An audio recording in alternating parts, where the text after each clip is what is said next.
February 14th, 1943. A date that seems insignificant at first glance, but in the skies above the Solomon Islands, a quiet revolution was underway, one that would alter balance of power in the Pacific and shake the foundations of Japanese air supremacy. That morning, Japanese naval aviators took to the air as they had hundreds of times before, confident, experienced, and flying the legendary Mitsubishi A6M Zero. Their mission was clear: intercept an American bombing raid and destroy anything in the sky. But this time, the enemy wasn't what they expected. Among the American escort fighters were 12 aircraft they had never seen before. Bent wings, larger frames, faster, louder, deadlier. The F4U Corsair had entered the war. It wasn't the bloodiest day of the conflict. 2 Corsairs were shot down. Several Allied aircraft were lost. But 3 Japanese Zeros also fell, and something else, something far more important, was damaged that day: Japanese confidence. Because those 12 Corsairs, barely off the transport ships, had just rewritten the rules of aerial warfare in the Pacific. For over 2 years, Japan Zero had been the king of the skies. Sleek, agile, and far ahead of its time, it earned a reputation as an untouchable predator. In the early battles of World War II, Japanese pilots flying Zeros racked up kill ratios that bordered on the unbelievable. At Pearl Harbor, 9 Zeros were lost while nearly 200 American aircraft were destroyed. Over the Philippines, the kill count reportedly exceeded 500 Allied planes in the first week alone, at the cost of just 40 Zeros. Over the Indian Ocean, a single Zero squadron claimed 45 British aircraft for just 4 losses. The Zero was seen by its pilots as more than just a machine. It was an extension of the pilot's will, like a katana in a samurai's hand. It was fast, nimble, and deadly. The Americans, in contrast, were seen as flying sluggish steel beasts. Durable, yes, but lacking the grace or spirit of their Japanese counterparts. That belief would soon become a fatal weakness. The Zero had one glaring flaw. It was built for offense, not survival. It had no armor, no self-sealing fuel tanks, and no tolerance for punishment. It was the aerial equivalent of a blade, sharp and lethal but fragile.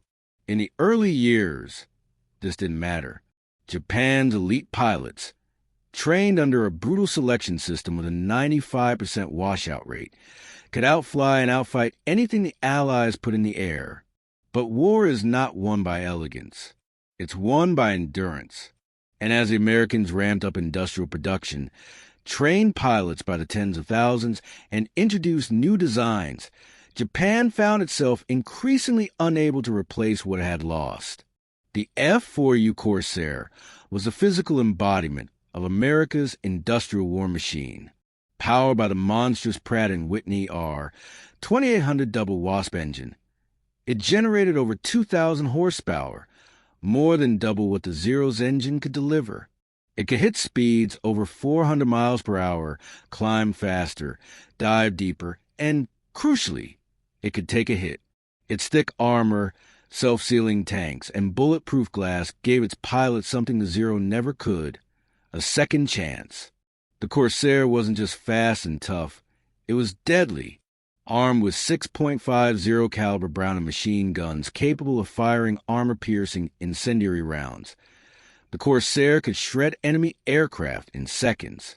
The firepower delivered in a 5-second burst was more than the entire payload of some early war fighters. When those guns opened up, Zeros didn't dogfight, they disintegrated. Japanese tactics had relied heavily on the Zero's maneuverability and the training of its pilots. But now, Corsairs are flying in with a different strategy: high-speed diving attacks known as boom and zoom. They would swoop down from above at blistering speed, open fire, and climb back into the clouds before the slower, less durable Zeros could even react. Dogfighting was no longer the name of the game. It was a deadly game of angles, energy, and shock.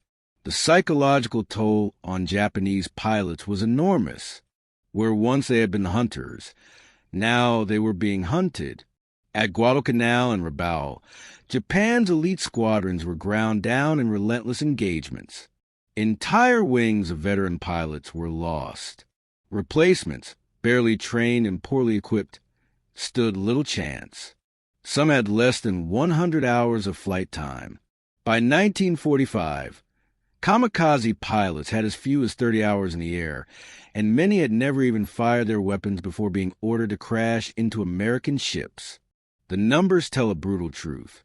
The United States produced over 12,500 Corsairs during the war, more than Japan built Zeros. But that wasn't the real difference. American aircraft improved constantly. The Corsair saw numerous upgrades, including faster engines, better visibility, and increased payloads.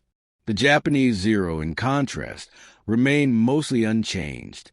The A6M, Japan's most produced variant, offered only minor improvements over its 1940 predecessor. Then came the final blow. By late 1944, the Corsair was finally approved for full carrier operations. It now had the range, ruggedness, and support infrastructure to strike from sea or land. Japanese pilots, already demoralized, were now being intercepted at every turn, not by green rookies, but by highly trained, well-rested Americans flying better machines, with better support and overwhelming numbers. By early 1945, Japanese orders regarding the Corsair were simple. Do not engage unless you have 3-to-1 numerical advantage. Even then, one pass and break off. Manuals given to new Zero pilots were blunt. Do not attempt to outclimb or dive from a Corsair. Avoid head-on attacks. Do not fly straight and level for more than 20 seconds. If attacked, perform a split S and flee at minimum altitude. This wasn't tactical advice. It was a survival guide. In the final stages of the war, Japan's once glorious naval aviators were reduced to desperate kamikaze strikes, flying obsolete aircraft packed with explosives. The Corsair, once feared as whistling death, was now tasked with intercepting these suicide missions and in the lives of men who knew they had no future. And yet, from this devastation came something remarkable.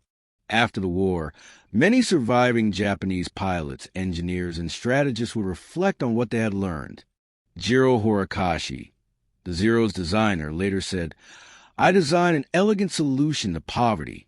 The Americans designed a powerful expression of abundance. In war, abundance wins." It was a hard truth, but one Japan would take to heart.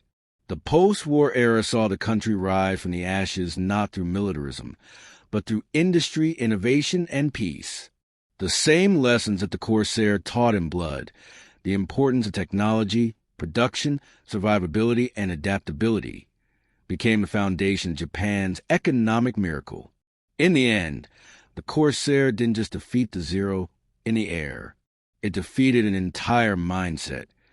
The belief that tradition, discipline, and superior training could overcome overwhelming material and industrial advantage. The F4U Corsair proved that war is not won in the cockpit alone.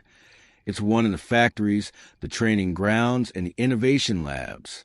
The bent-wing fighter that once haunted Japanese pilots became, paradoxically, part of Japan's transformation.